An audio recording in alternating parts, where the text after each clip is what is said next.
Hi everyone, this is Pastor Noel again. Thank you so much for joining me for a word of encouragement. Today is October 16, 2020. My topic today is this: beware of seeing ourselves through other people's eyes. Okay, beware of seeing ourselves through other people's eyes. Why? Because first of all, it's nearly impossible for us to really know what's going on in their thoughts, what they're actually thinking concerning us. Majority of the time, we are just simply assuming or guessing what they're thinking of, and then we find out later on that um, it was opposite to what they were thinking of, and then we spent all that time, efforts, energy, and anxiety worrying concerning what they're thinking of. Okay. Second, people view us differently based on their spiritual, their emotional, and their physical condition, as well as their beliefs, their opinions, their experiences, and then their limited knowledge of who we are and their limited understanding of the situation. So all these variables tend to become the basis by which they would analyze and interpret who we are and our situation. So again, they only see one side of the story and one side of the coin, and so it's pretty much useless really to concern ourselves with what they're thinking of, unless they really want to know our situation and they talk to us about it, and uh, then that's become productive, what they think about us when they know the whole story. Third, the world and many and the worldly and many times biased um, standards of people tend to control our personality, our thoughts, and our actions. And sometimes these people, they really have a very strong influence concerning, very strong influence that would affect the way we act and talk even and think. This would hamper the way has God has created us.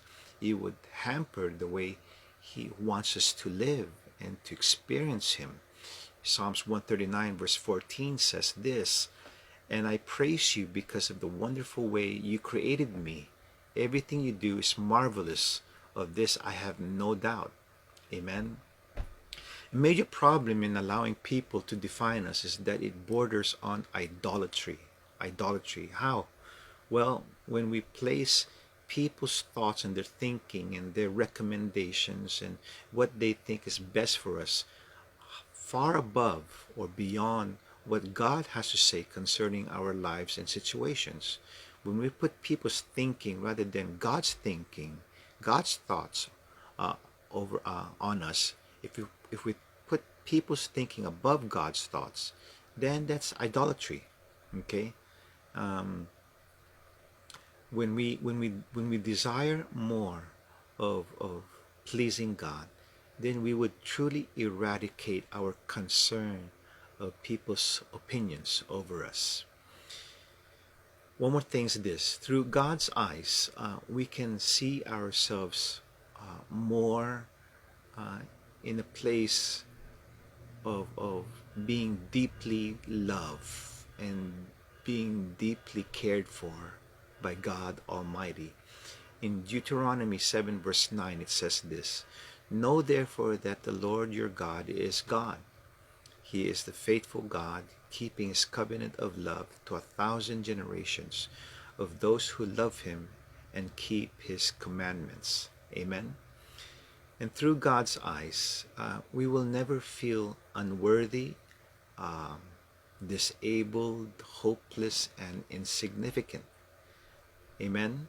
In Psalms 86, verse 15, it says this: "But you, Lord, are a compassionate and gracious God, slow to anger, abounding in love and faithfulness." Amen.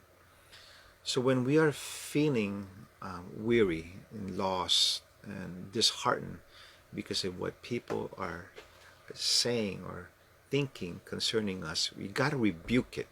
You got to cancel that harmful thought, okay, and put it into subjection under God, because it's God that we must focus on, His immeasurable love, and that He alone is able to accomplish His perfect plan in our lives.